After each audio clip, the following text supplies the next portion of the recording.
Saudariku, aksi pencurian sebuah mobil double cabin Toyota Hilux di Aceh Tengah berakhir dengan penangkapan pelaku di Medan.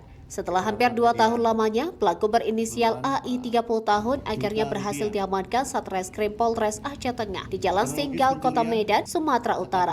Pelaku dan korban yang ternyata bertetangga tinggal di Desa Kutelot, Kecamatan Kebayakan, Aceh Tengah. Kejadian ini bermula pada Sabtu 22 Oktober 2022 ketika pelaku AI melihat rumah korban Effendi 59 tahun yang berprofesi sebagai PNS dalam keadaan kosong.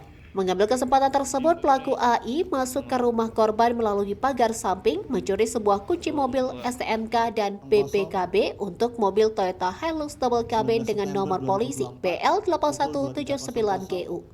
Kapolres Aceh Tengah AKBP Dodi Indra Eka Putra SIKMH menyampaikan barang-barang tersebut. Pelaku turun kembali dan langsung membawa kabur mobil Hilux milik korban. Korban melaporkan kejadian ini ke Polres Aceh Tengah 2 hari kemudian dengan kerugian ditaksir mencapai 270 juta rupiah. Aksi pelaku tidak terhenti di situ, ia membawa mobil tersebut ke Medan, Sumatera Utara dengan niat untuk menggunakannya secara pribadi. Setelah hampir 2 tahun, tepatnya pada Kamis 15 September 2024, pelaku berhasil ditangkap oleh pihak kepolisian di Jalan Sunggal, Medan. Saat ini pelaku ditahan di Polres Aceh Tengah untuk menjalani proses hukum lebih lanjut. Pelaku dijerat dengan pasal 363 ayat 1 ke 3 junto pasal 362 KUHP tentang tindak pidana pencurian dengan ancaman pidana penjara maksimal 7 tahun. Dari Aceh Tengah, Romadani, Tribun Gayung. Hari Kamis ya, di Jalan Sunggal Medan, anggota Resmob melakukan patroli di sana. Dari informasi dari masyarakat bahwa mobil tersebut sudah sering digunakan pelaku di daerah Sunggal.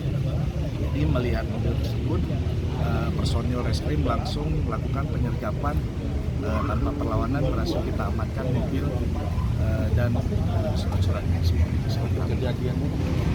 Untuk kejadian di hari Sabtu tanggal 22 Oktober 2022, 2 tahun yang lalu ya, kejadian di sebuah rumah kosong. Pelaku melihat rumah ini kosong, kemudian ianya manjat pagar, masuk ke lantai 2 dan turun ke kamar, masuk ke kamar, membuka lemari, kemudian melihat ada satu buah STNK, satu buah kunci, satu buah BPKB yang di dalamnya. Langsung beliau keluar dan membawa kabur unit tersebut ke Kota Medan. Kalau untuk tersangkanya ini baru pertama kali melakukan atau terdeteksi pernah melakukan? Baru pertama kali, memang mungkin tidak ada niat namun adanya kesempatan dikarenakan rumah kosong, tidak ada penghuni dan dilihat mobilnya.